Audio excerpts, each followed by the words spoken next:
La tendencia hacia un transporte más sostenible es beneficiosa para Canadian National Railway, ya que el transporte ferroviario es mucho más eficiente en términos de combustible que otras formas de transporte de mercancías, como los camiones. Es una de las principales empresas ferroviarias de Norteamérica, la más grande de Canadá, con una extensa red que abarca toda Canadá, del Atlántico al Pacífico y baja hasta el Golfo de México. La Fundación Bill y Melinda Gates es el principal accionista de la empresa y es la segunda posición de la cartera. El cambio del tercer trimestre se debe a la donación que ha hecho Bill Gates de su holding Cascade, a través del cual gestiona su fortuna, a la fundación.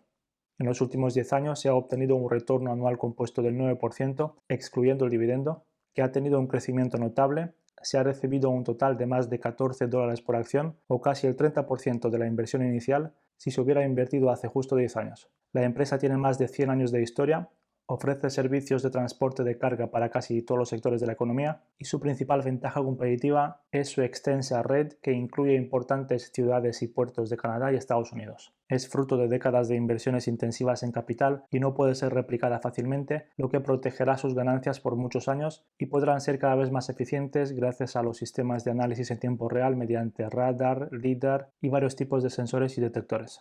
El número de empleados no ha cambiado mucho en las últimas 2 o 3 décadas, pero si vemos los ingresos en el mismo periodo o el beneficio por acción de la empresa, la historia es diferente. Los gastos fijos apenas incrementan cuando incrementa la demanda. Al final, cuando hay más demanda, básicamente solo tienes que añadir más vagones y el gasto va a ser prácticamente el mismo. El trabajo en esta industria es duro y peligroso y quizás no tan bien remunerado como debería. Tras un poco de investigación te das cuenta de que esta empresa es la que mejor trata a los trabajadores y la que más se esfuerza también en que el trabajo sea seguro y en reducir las incidencias. Por el volumen de negocio del primer trimestre y el esperado para este año, creen que vamos a ver una recesión suave este año. A partir del próximo año esperan poder volver a tener crecimiento de doble dígito del beneficio por acción. Vamos a hacer una breve estimación de valor, pasamos a la plantilla y, como siempre, al introducir el ticker se recopilan datos de diferentes páginas web que nos ayudan con la estimación de valor. Tenemos el precio actual en 116 y el precio cuello de los analistas lo tenemos en 130 en este momento. El PER actual es de 19,7 y el forward PER de 18. Tenemos el dividend yield en este momento en el 2% y vemos que se estima un crecimiento del beneficio por acción del 6% para los próximos 5 años de media.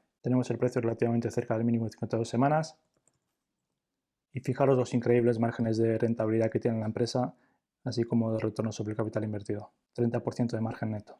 Vamos a ver por un momento los estados financieros. Vemos muy buen incremento de los ingresos los últimos 10 años, así como del beneficio operativo y neto. Las acciones en circulación disminuyen año a año. El beneficio por acción ha tenido un incremento importante en los últimos 10 años, así como el free cash flow por acción. El dividendo por acción es más del doble que hace 10 años. Se han recibido más de $14 en total en este periodo y sin contar el dividendo vemos más de un 100% de retorno en los últimos 10 años. Los márgenes de rentabilidad se han mantenido estables y el margen free cash flow vemos que mejora en los últimos 10 años. Lo tenemos por encima del 20%.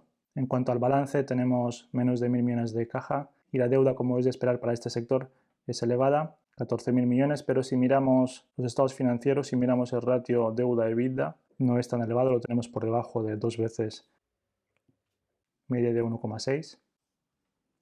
Y por último vemos muy buen incremento del cash flow operativo y del free cash flow en los últimos 10 años también.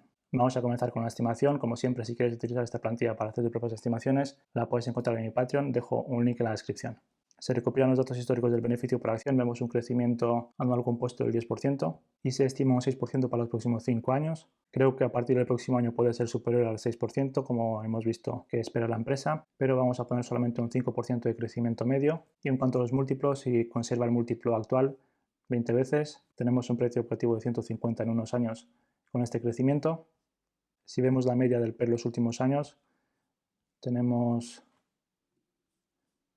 un PER medio de 20 veces y creo que la empresa, con la ventaja competitiva que tiene, se merece por lo menos un múltiplo de 20. Voy a dejar este múltiplo, voy a poner un múltiplo pesimista de 17 y optimista de 22 o 23. Tenemos un precio objetivo cerca de 150 y un 27% de upside. Si el crecimiento es superior, creo que puede ser de entre el 7 y el 10% fácilmente a partir del 2024. Tenemos un precio objetivo por encima de 160.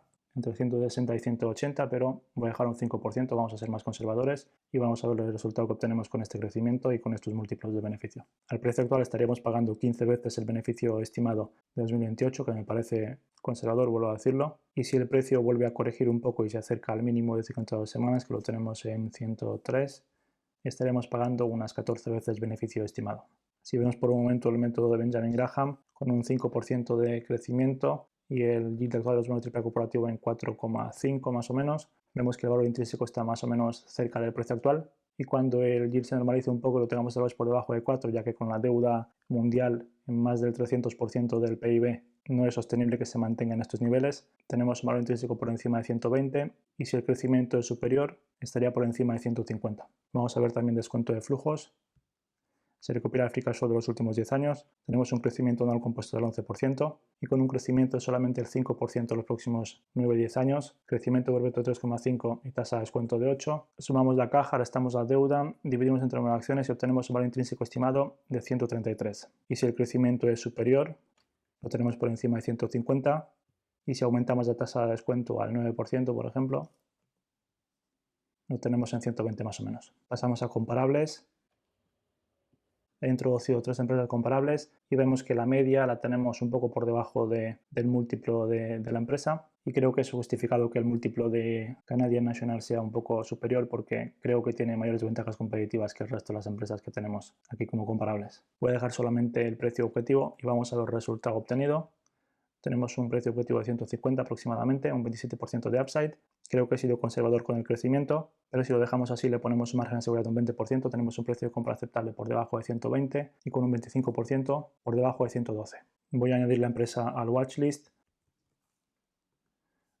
150 de precio objetivo más o menos, y revisar por debajo de 105 más o menos. Si el precio llega a ese nivel, obtendré una señal de revisar.